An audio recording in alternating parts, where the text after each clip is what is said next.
In order to lead the mob out of their present oppression into a new subjection, those who directed the conspiracy must order those they control to lie, not timidly or for a while only, but like the very devil, boldly and always. Voltaire. Shalom. I want to start off by giving all praises, honor, and glory to Yahweh, Bahashem, Yahweh Shai, Bahashem, Racha Kodash.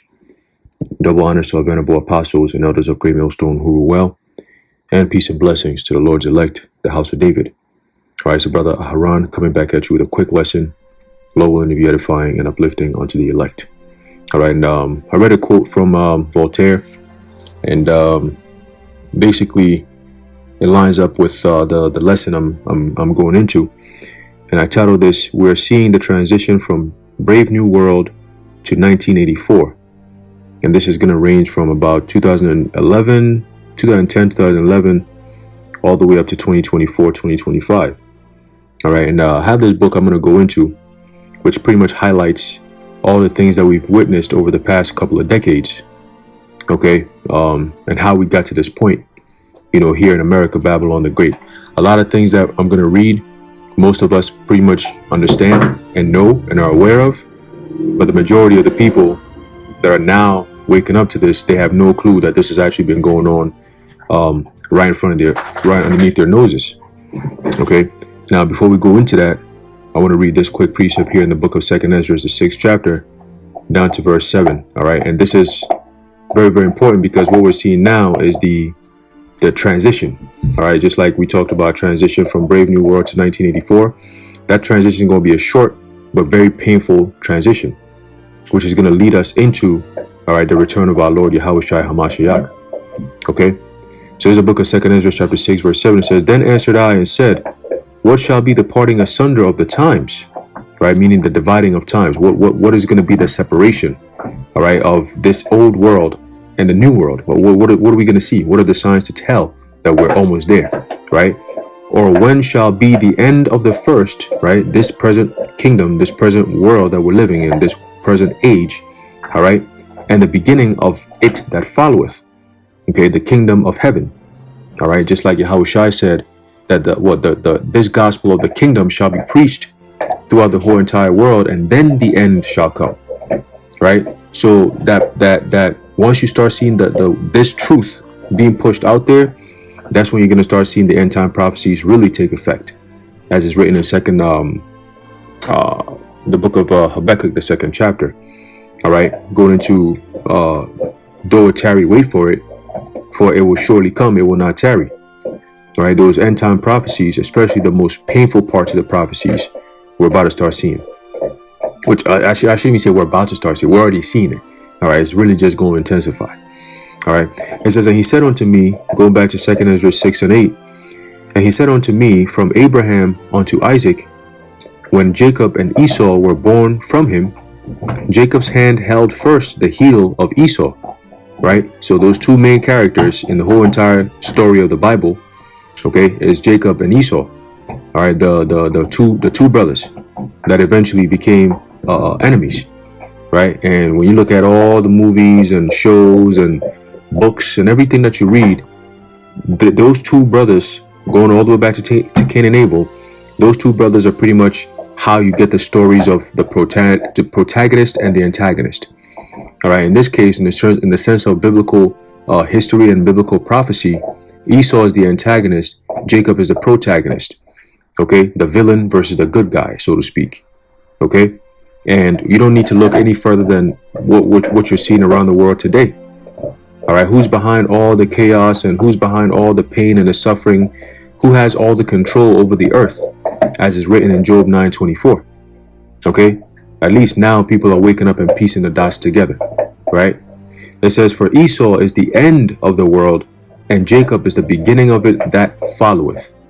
Okay, so Esau is the beginning of is the end of this world, this age, and Jacob is the beginning of it that followeth, was coming next. All right, what's coming next? So we're gonna jump into this real quick. All right, because being that this is the end of Esau's age, these are the certain things that they're gonna want to accomplish. All right.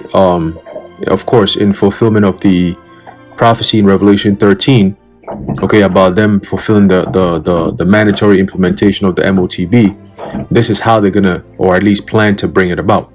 Okay, and this is all going back to Genesis, the 11th chapter, about the time of Nimrod, and the people there at that time trying to build, all right, a tower that's gonna go all the way into the heavens. All right, so this modern day building, all right, is what they're doing now, but by means of technology. Okay, pertaining to 2 Thessalonians, the 2nd chapter, going into how they want to be like the Most High.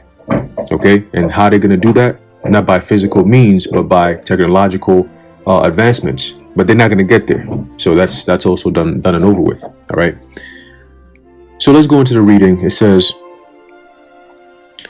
the two greatest visions of a future dystopia were George Orwell's 1984 and Aldous Huxley's Brave New World. The debate between those who watched our descent towards corporate totalitarianism concerns who was right. Would we, as Orwell wrote, be dominated by a repressive surveillance and security state that used crude and violent forms of control? Or would we, as Huxley envisioned, be entranced by entertainment and spectacle, captivated by technology, and seduced by profligate consumption of to embrace our own oppression? Right? And now you could make an argument and say, well, both of them is happening, right? I would say the Brave New World, which is basically people being entranced by entertainment and spectacle, through technology and so on and so forth. All right, that's the state that we've been in, and now we're about to enter into the state where you have, the corporations and the technocrats, all right, coming together to have this dominion over, people via way of surveillance and security and so on and so forth. All right, and they're gonna rule with an iron fist. That's where you're gonna start seeing the draconian measures coming in. All in your safety, of course. They have to keep you safe, right? It says, it turns out Orwell and Huxley were both right. Huxley saw the first stage of our enslavement. Orwell saw the second, exactly, right? We have been gradually disempowered by a corporate state that has, as Huxley foresaw, seduced and manipulated as through us through sensual gratification, cheap mass-produced goods, boundless credit, political theater, and amusement. All right, isn't that what you've seen in America and continue to see? Right? It says, while we were being entertained, the regulations that once kept predatory corporate power in check were dismantled. The laws that once protected us have been rewritten, and we are being impoverished. Now that credit is drying up, good jobs for the working class are gone forever, and mass-produced goods are becoming unaffordable, we find ourselves transported from Brave New World to 1984. Now remember, starting from our elders and apostles of Great Millstone on down, we've been saying that there's going to come a time here in America where your Constitution is not going to mean anything. Your so-called Bill of Rights is not going to mean anything, because through legislations, through bills that become law, they're going to change the entire system. Okay, they're going to put in, like Klaus Schwab said back in 2017, they will penetrate the cabinets. All right, so the people that you might see and say, oh, this person represents us and so on and so forth, guess what? They've been bought and paid for. So every decision that they make is not to help you, it is to protect those who are going to hurt you at the end of the day. Can you stop? Damn. So that's what's coming, right? That is exactly what's going on, and it's going to play out nicely. All right, it says, the state, crippled by massive deficits, endless war, and corporate malfeasance, is falling toward bankruptcy. It is time for Big Brother to take over from Huxley's Feelies and orgy porgy and centrifuge centrifugal, I should say, bumbly puppy, whatever that means. It says, we're moving from a society where we are being skillfully manipulated by illusions and lies to one where we will be overtly controlled. Okay? Orwell warned of a world where books were banned. Huxley warned of a world where no one wanted to read books. Orwell warned of a state of permanent fear and war. Huxley warned of a culture diverted by mindless pleasure. Orwell warned of a state where every conversation and thought was monitored and where dissent was brutally punished. Huxley warned of a state where a population, preoccupied by trivia and gossip, no longer cared about information or truth. Orwell saw us frightened into submission. Huxley saw us seduced into submission. Huxley, we are discovering, was but the prelude to Orwell. Huxley understood the process by which we would be complicit in our own enslavement. And when they say our, they're talking about the Babylonians, right? And also those who don't know the truth, for the most part, because scriptures tell you that 2 Corinthians 2:11 says that lest Satan should get an advantage of us, for we are not ignorant of his devices. So all his devices that his schemes that he's been putting up on, right, we see right through it, because ultimately we've been saying that everything they do has to lead to the MOTB. Okay, and we've been seeing it since we came in the truth, at least. All right, but the elders and apostles, they've been bringing this out since the 80s, the 90s, the 2000s, right, the 2010s, right, and now we're here in the 2020s, and we're seeing all this thing come into fruition, right? Beautiful. All right, so continuing, it says, Orwell understood the enslavement. Okay, boy, damn, give me that shit. I'm busy. Stop making noise. It says, now that the corporate coup is over, we stand defenseless and naked. We're beginning to understand, as Karl Marx knew, that unfettered and unregulated capitalism is a brutal and revolutionary force that exploits human beings and the natural world until exhaustion or collapse. The party seeks power entirely for its own sake, Orwell wrote in 1984. We are not interested in the good of others. We are interested solely in power. Not wealth or luxury or long life or happiness, only power, pure power, right? And in the words of G. Edward Griffin, all right, in the documentary Capitalist Conspiracy, he says what? That these devils have so much power, they have pretty much control over the whole entire world. The only thing that they don't have total control over, is control over the people, over man, right? Basically becoming gods on this earth over humanity.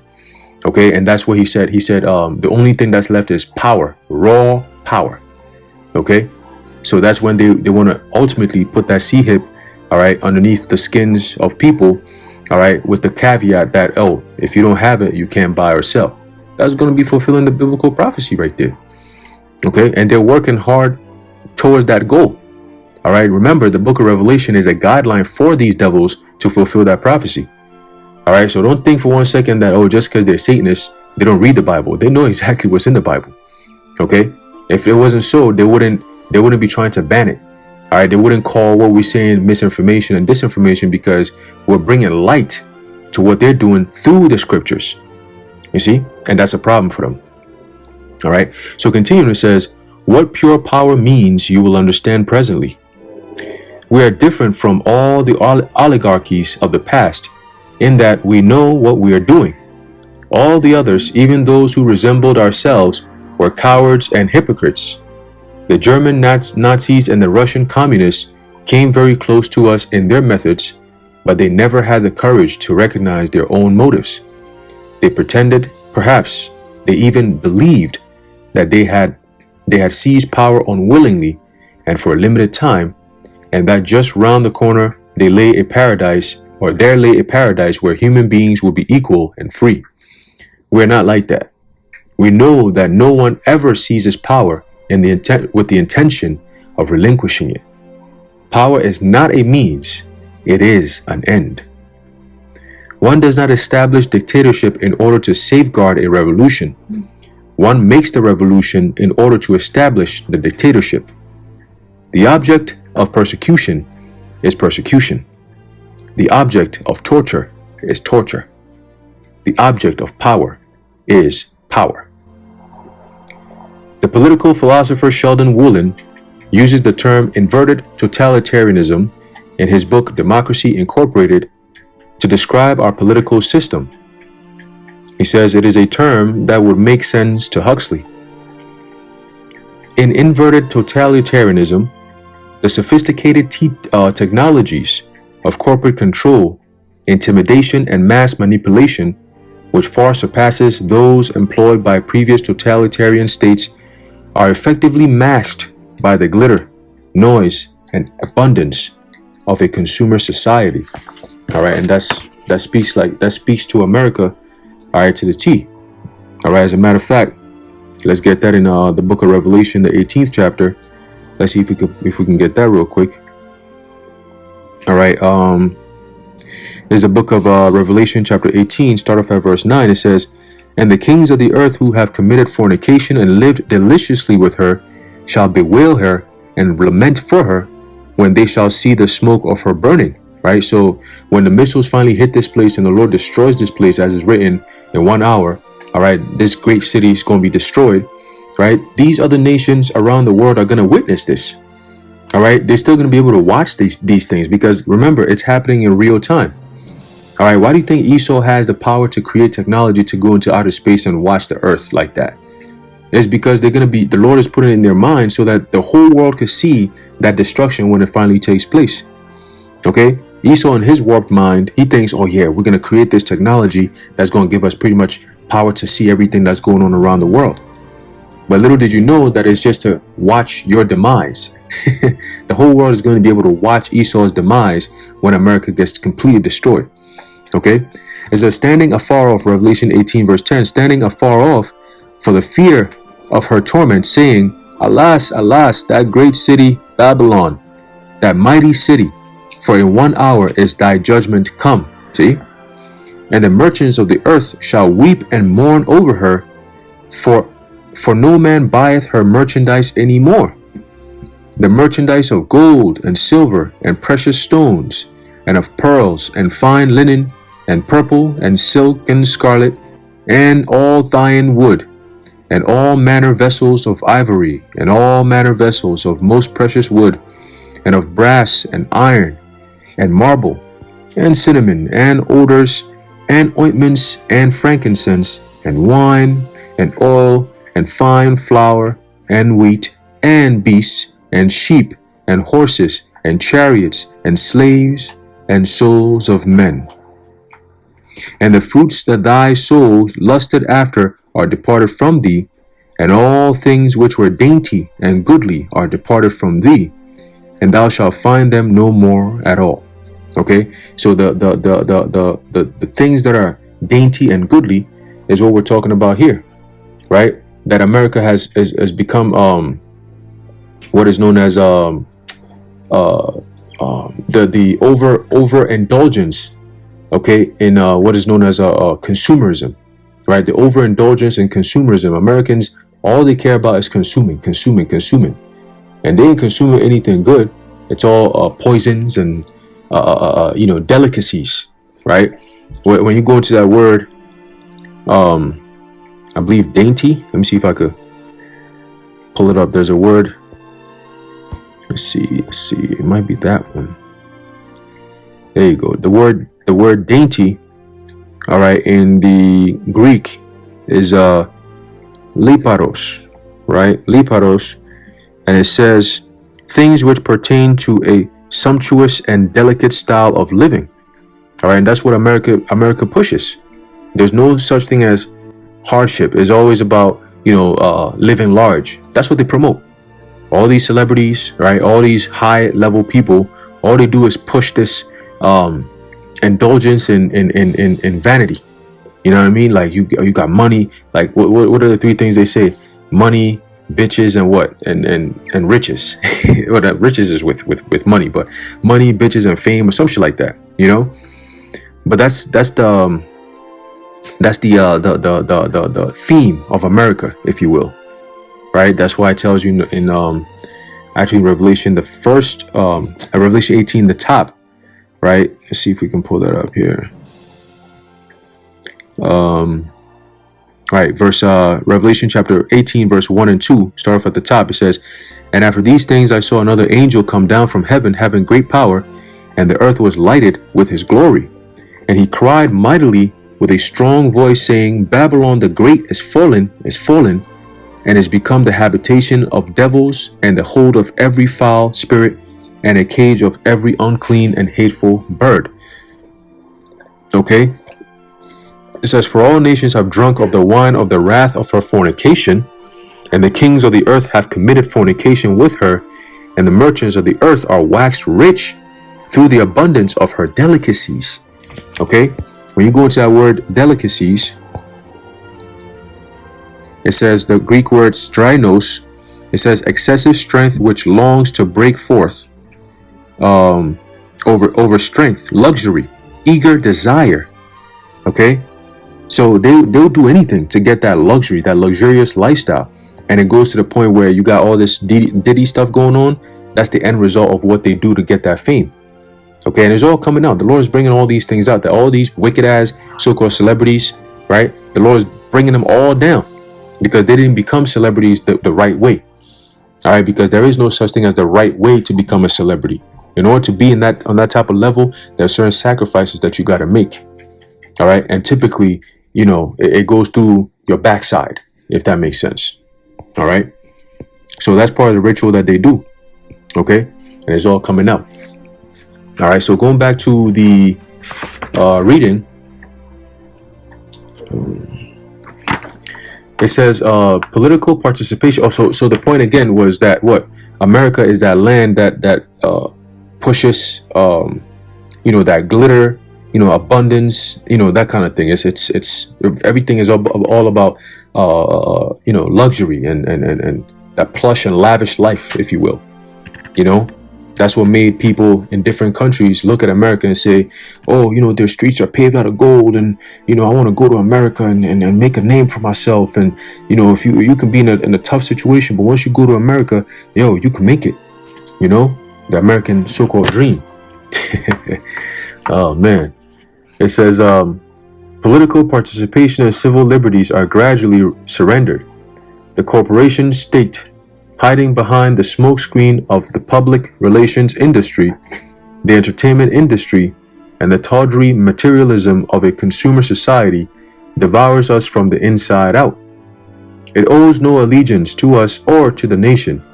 It feasts upon our carcass. The corporate state does not find its expression in a demagogue or charismatic leader. It is defined by the anonymity and facelessness of the corporation. The result is a one-sided system of information. Celebrated courtiers, masquerading as journalists, experts, and specialists, identify our problems and patiently explain imposed parameters. All those who argue outside the imposed parameters are dismissed as irrelevant cranks, extremists, or members of a radical left. See, here's the key. It says prescient social critics are banished. Okay, what does that mean? When you go into that word prescient, all right, it means to know before, right? Pre mean before, and scient going into knowledge or science, right? So that would mean that the prophets, all right, it says the social critics. What do the prophets do? We look at what's going on around the world, and then we filter it through scriptures. And a lot of things that we come out with is pretty much condemning this place for the wickedness that it continues to do on a daily basis. All right, not just its history, but what it's currently doing at the moment. Okay, so we filter all that through the scriptures, and we say, according to scriptures, this is the judgment that's going to befall America, Babylon the Great. What brother do you know who's a true prophet hasn't said America is going to be destroyed by thermonuclear fire? Tell me. You're not going to hear that. All right, you're not going to hear a brother who's not going to say that, I should say. All right, all of us say the same exact thing because that's the judgment that's sentenced, all right, by the Heavenly Father upon this place. Why? because of all the things that we're reading here. You see? So if they claim that what they're bringing out is true, then how would you know if what we're saying is actually the truth? Because the ones who are telling the lies will try to silence us because they don't want you to know the truth, period. Right? And that's going to be a fulfillment of Amos 8 and 11. All right? The famine of the word. Okay? So prescient social critics are banished. All right? Under terms of hate speech and misinformation and anti-Semitism and so on and so forth, conspiracies and shit. They're going to create that narrative so that they can be so-called justified in the eyes of the public as to why they're going to take those measures against us and people who think like us. Okay? It says acceptable opinions have a range of only A to B. The culture under the tutelage of these corporate courtiers becomes, as Huxley noted, a world of cheerful conformity. That's that go along, get along gang type people, right? As well as an endless and finally fatal optimism. We busy ourselves buying products that promise to change our lives, make us more beautiful, confident, or successful. That's all that vanity shit. Okay? As we are steadily stripped of rights, influence, and success, or in this case, let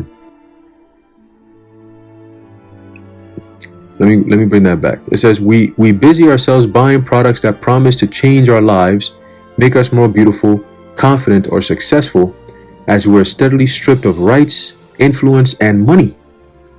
All the messages we receive through these systems of communication, your smartphones, your smart TVs, and all these different things, ultimately the media, right, promise a brighter, happier tomorrow.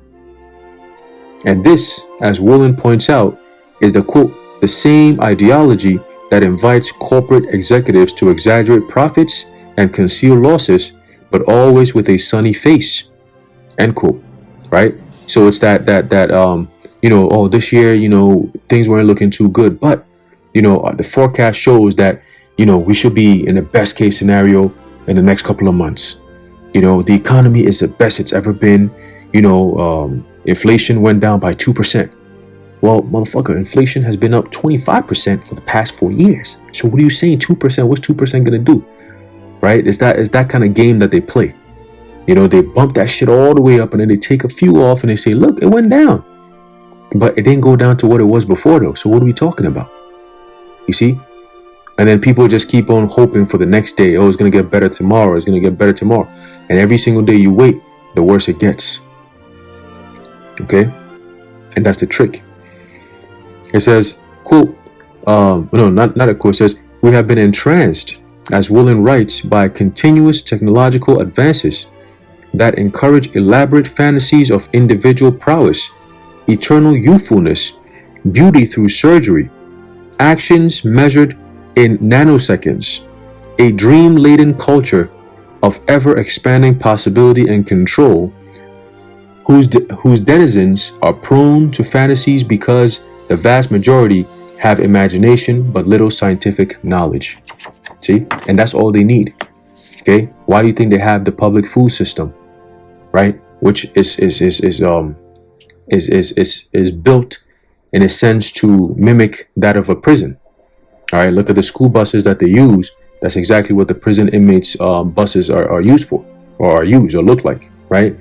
Look at the when you go into a cafeteria, right, of these public schools, it looks just like a prison or a cell or whatever, a jail cell or whatever. You got when they go on recess, right? It's kind of like how the inmates are let out, to play ball and all that type of shit.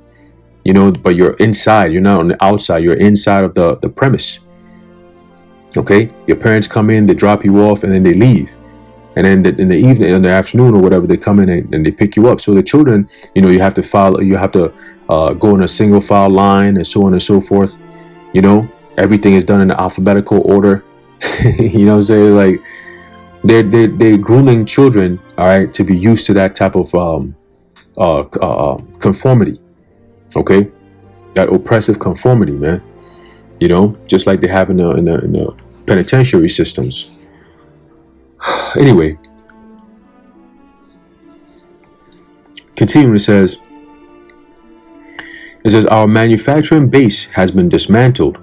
Speculators and swindlers have looted the U.S. Treasury and stolen billions from small shareholders who had set aside money for retirement or college. Civil liberties, including habeas corpus and protection from warrantless wiretapping, have been taken away. Basic services, including public education and health care, have been handed over to the corporations to exploit for profit. The few who raise voices of dissent, who refuse to engage in the corporate happy talk, are derided by the corporate establishments as freaks, otherwise known as conspiracy theorists, otherwise known as misinformation propagandists, right? Tinfoil hat wearing ass people, okay, and so on and so forth, right? His attitudes and temperament have been cleverly engineered by the corporate state, right? And number one player, all right, in attitudes and temperaments being changed is BlackRock. Okay, the owner of BlackRock, Larry Fink, that devil, that demon. Okay, he said it out his mouth. He said, "Look, at BlackRock, what they do is they incentivize their workers to push for behavior change. Okay, aggressive behavior change, man. You know, in other words, get the people to fall in line with our agendas. If not, you're not getting no bonuses." What type of shit is that? You know? So all the things that's going on around the world is all about what? Propaganda to change behavior. So it could be lined up perfectly with the MOTB system. That's what it always boils down to. No matter how you look at it or how you feel about it, everything they're doing is to bring in the fulfillment of the microchip being implanted under people's skins. This is deadly stuff, deadly serious stuff. That's why they're doing it the way they're doing it. Okay? It says the facade is crumbling, right? That illusion they had on the people is dying off, is wearing off. Okay, at some point it's going to wear off. When you give the people the potion to drink, all right, you perform your magic on them. After a while, that potion, wears out of their system. Okay, now you got to come back with something new, but they might be awake and ready, alert and ready to go. That's what you're seeing now. Okay, people are tired of the BS because they can see it now. See, prior to the truth coming out, people weren't really seeing it like that. All of us, we knew something was wrong, but we didn't really understand it like that. You just felt like it was you just go about your day and do what you got to do, But now we know that justice is about to be served by Yahweh Ba'ashem Yahweh Shai. Okay? So it says, the facade is crumbling, right? Because Esau is the end of the world, and Jacob is the beginning of it that followeth, right? And as more and more people realize that they have been used and robbed, we will move swiftly from Huxley's Brave New World to Orwell's 1984. The public at some point will have to face some very unpleasant truths. That's what's starting now. Your food is going to be shortened, right? Your government is not going to be here to help you, okay? You're going to be forced by your government to do things against your will. And if you don't do it, you're going to be carried up into FEMA camps, right? Or you're going to be executed on the spot. Okay? And it's not going to be your government that's doing it. It's going to be the UN and them, all right? The elites in them, through these avenues, these agencies, through your governments. All right? So when it says Revelation 12:12 that the devil has come down upon you having great wrath, because he knoweth that he hath but a short time, that's what the UN is starting to do. We bring everyone together so we can rule over with one what's it called? The one world government. The United Nations government, right? Which is a ruling body. Okay? Anyway, continue. It says the good paying jobs are not coming back. All right, so forget about those. Okay? The largest deficits in human history mean that we are trapped in a debt peonage system. All right, which is a peonage system is basically a system that forces you to work to pay off your debt. Okay, so when people get rounded up, you're gonna have a lot of people now who have credit card debt, student loans debt, all kinds of different debt that they're not going to be able to pay off, like never ever pay off.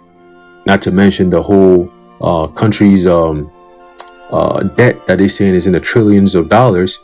Okay, they're not paying that off, so they're gonna have to come up with a system all right, for people to start paying off those debts. It's not just going to go away. Esau don't believe in the Bible to give you the year of release, otherwise known as the Jubilee, or in the 50th year. If anyone owes anything, it's all wiped away. They don't believe in that. Okay, they claim to be God's chosen people, but they go and do everything contrary to the laws of the Bible. Make that make sense? All right, but anyway, a debt peonage system, right, is a system that forces you to work, all right, to pay off your debt, right, and that will be used by the corporate state to eradicate the last vestiges of social protection for citizens, including Social Security, right? So your vestiges is basically your actually, let me look it up real quick. I'm gonna find the best explanation for it, right? So a vestige is a mark or a trace or a sign, right? Very interesting, right? But it's basically any sign or anything that people will look to as a form of defense against what's coming. They're gonna wipe all that stuff away. That means your constitutional rights, your Bill of Rights, Social Security, 401k, all these different things are gonna be going down and under. Okay? In the name of climate change and all kinds of stupid stuff. All right. It says the state has devolved into a capitalist democracy to neo-feudalism. And when these truths become apparent, anger will replace the corporate imposed cheerful conformity. The bleakness of our post-industrial pockets, where some 40 million Americans live in a state of poverty and tens of millions in a category called near poverty, coupled with the lack of credit to save families from foreclosures, bank repossessions, and bankruptcy from medical bills, means that, quote, inverted totalitarianism will no longer work. All excesses are justified in the titanic fight against evil personified. The noose is tightening. The era of amusement is being replaced by the era of repression. The era of amusement, right? Which is typically the American culture. Everything is a joke. Everything is all about amusement. Everything is all about having fun. Okay, fun. They got amusement parks. They got the media, the TV, and all these different things, distraction after distraction, right? So people's minds are not focused on real shit. See? But we're moving from that era into which that era is being replaced by an era of repression, otherwise known as oppression, via draconian measures. Okay? Tens of millions of citizens have had their emails and phone records turned over to the government. We are the most monitored and spied on citizenry in human history. Many of us have our daily routine caught in on dozens of security cameras. Our proclivities and habits are recorded on the internet. Our profiles are electronically generated. Our bodies are patted down at airports and filmed by scanners. The public service announcements, car inspection stickers, and public transportation posters constantly urge us to report suspicious activity to the state. The enemy is everywhere. And the enemy is who? The American people. Okay? Those who do not comply with the dictates of the war on terror, a war which, as Orwell noted, is endless and brutally silenced, are brutally silenced. Okay? The FBI's targeting of anti-war and Palestinian activists. You see how Palestine is still in the mix till today, right? It says which in late September saw agents raid homes in Minneapolis and Chicago, is a harbinger of what is to come for all who dare defy the state's official newspeak. The agents are thought police, seized phones, computers, documents, and other personal belongings, and you're going to start seeing that very soon. Right? They show you that in the trailer of Gray State. Right? When the troops come into your homes and grab you up and then pop, you out of there. That's how it's going to be. All right? What did Trump say? He said, just 1 hour. 1 hour, bring them cops in, and give them just an hour, and it's going to be brutal, it's going to be quick, but it'll get the job done. 1 hour, just bloody, tear niggas ass up, rip them from limb to limb, all right, smear them across the sides of the streets, okay, make an example out of these niggas, That's basically what he's saying. The Lord's going to put that spirit on him. All right, Nero coming back, and he's going to fulfill his lot.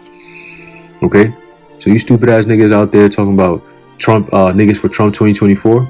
Well, he did give a poem, a speech, and he said, "You knew I was a snake when you let me in."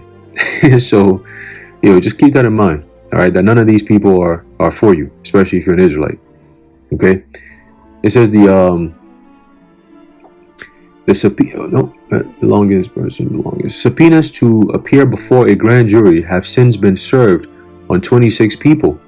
The subpoenas cite federal law prohibiting providing material support or resources to designated foreign terrorist organizations.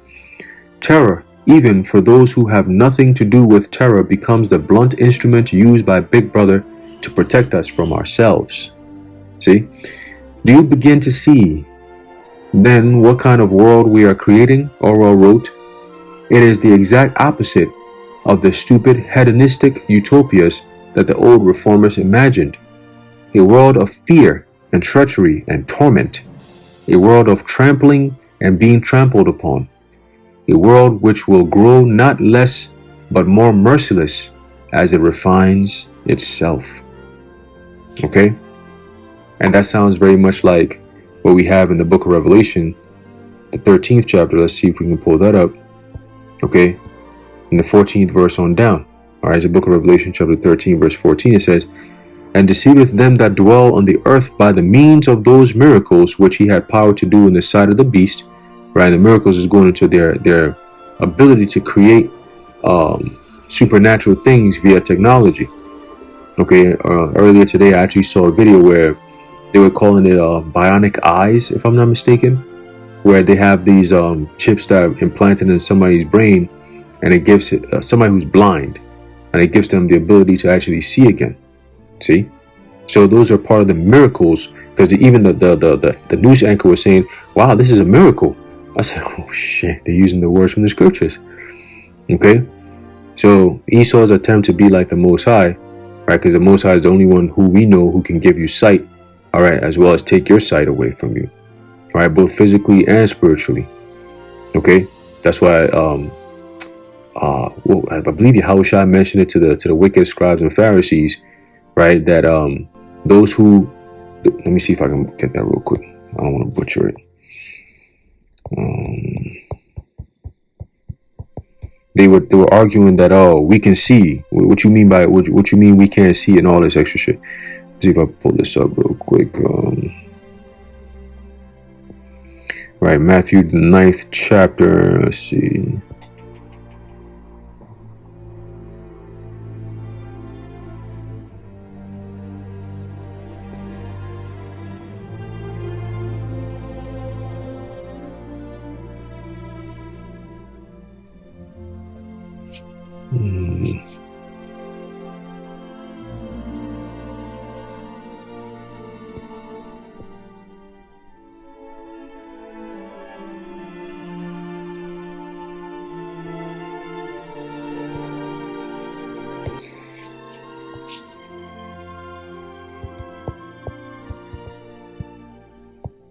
Let's see if we can get this real quick.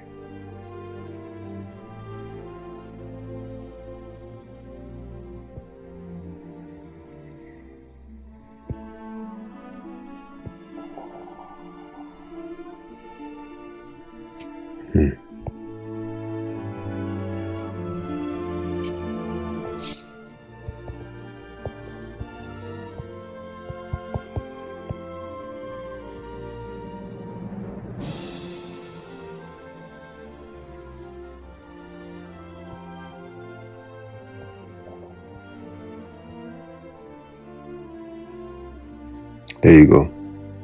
Found it. John chapter 9. John chapter 9 verse start off at 35. It says, Yahushua heard that they had cast him out, and this is going back to the man who was born blind, and then Yahushua healed him, and the people couldn't believe it. So they asked the man, then they asked his parents. His parents were like, no, why don't you ask him? He's old enough to answer for himself. Well, you ask him that shit. Don't ask me, right? So then it goes down to verse 35. It says, Yahushua heard that they had cast him out, And when he had found him, he said unto him, Dost thou believe on the Son of God? He answered and said, Who is he, Lord, that I might believe on him? And Yahushua said unto him, Thou hast both seen him, and it is he that talketh with thee. And he said, Lord, I believe. And he worshipped him. And Yahushua said, For judgment I am come into this world, that they which see not might see, and that they which see might be made blind. And some of the Pharisees which were with him heard these words, and said unto him, Are we blind also? Yahushua said unto them, If ye were blind, ye should have no sin. But now ye say, We see, therefore your sin remaineth. All right, but the point I wanted to make was that only the Heavenly Father through Yahushua have the power to make someone blind or make someone to be able to see. Okay, but in this case, in both the spiritual and the physical. All right, even though the Pharisees, those who were coming against Yahushua, they could physically see, they couldn't spiritually see. They were spiritually blinded.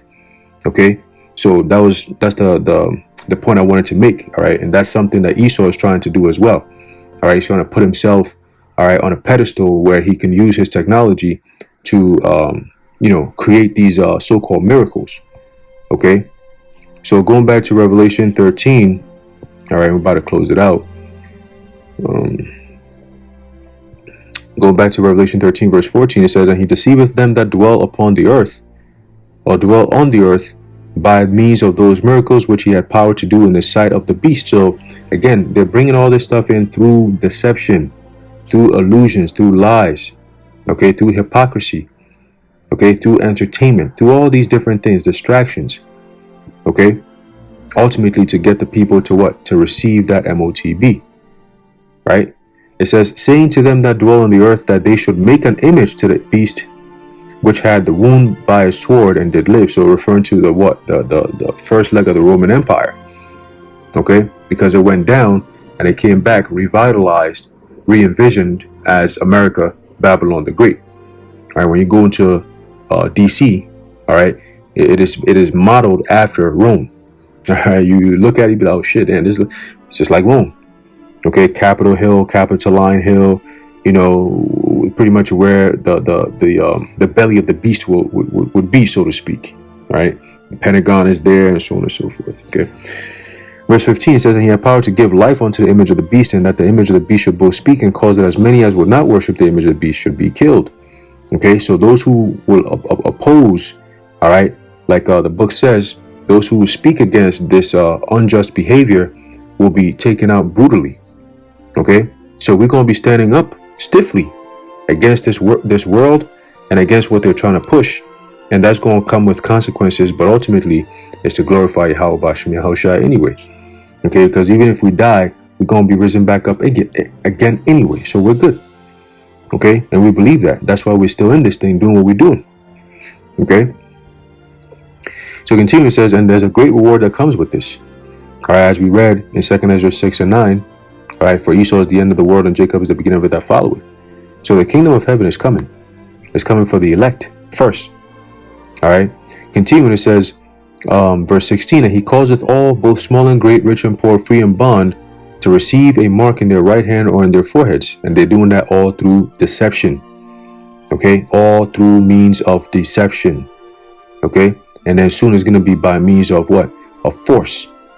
All right, it says, they talked about the, I forget who said that, but he said, this new world order is going to be done either by consent or by conquest. Okay, they're going to get it either way, either by consent or by conquest. All right, so the consent, when they say consent, it doesn't mean, oh, you go and vote for it. It means that they put it in your face and you just didn't denounce it, so then it becomes law. That's these devils. That's how they operate. Well, we were talking about these things. You just didn't oppose it, so it became what it is. So now you just got to deal with it. And then the conquest part is, well, we have people who are going against this thing that is a harm to our democracy, and we have to do something about it. So boom, there you go. Okay, so that's how they move. Verse 17, and that no man might buy or sell save he that had the mark or the name of the beast or the number of his name. Okay, so it's not sin in all its various ways, both political and religious. All right, it's not sin when you think sin and when you do sin. It's not that. Okay, this has to do with buying and selling. It has nothing to do with sin.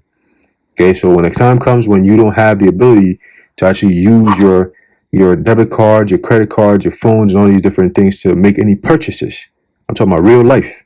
Okay, not this fantasy BS about what could be sin and no. Real life. Real life is fast approaching. Okay, nobody goes to the grocery stores today to say, hey, I have this many sins in my bank account. How much does this cost? So I could put this much on it. No, I'm trying to buy a new car, to check my sins and see, okay, you sinned enough. Here you go. You could. This is ridiculous as hell, man. But these clowns are saying it, and people are believing it. That's okay. All right, verse 18. Here is wisdom. Let him that hath understanding count the number of the beast, for it is the number of a man, and his number is 666. Right, that's the chai psi stigma.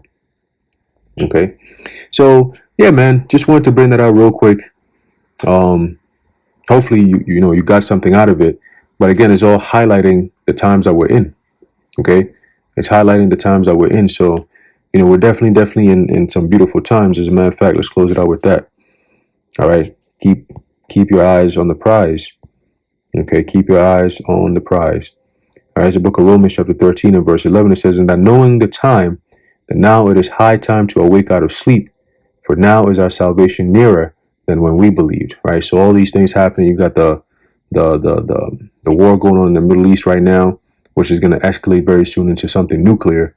All right, well, you also got to think economically around the world. What's Esau's plans to bring about this MOTB, as in making it mandatory? All right, is it going to be done via health? Is it going to be done just via economy? Is it going to be done via all of them? I mean, hey, many different ways. All right, but we know that it's not going to be a good time. All right, as a matter of fact, as the scripture says, it's going to be a time like never before, a time of evil like never before. All right. So anyway, I'm going to leave it off there. Lord willing, you are edified and informed. In closing, I'd like to give all praises, honor, and glory to Yahweh, Bahasham, Yahweh Shai, Bahasham, Ruach HaKodesh, the water Yahweh, Bahasham, Yahweh Shai. And until next time, Shalom.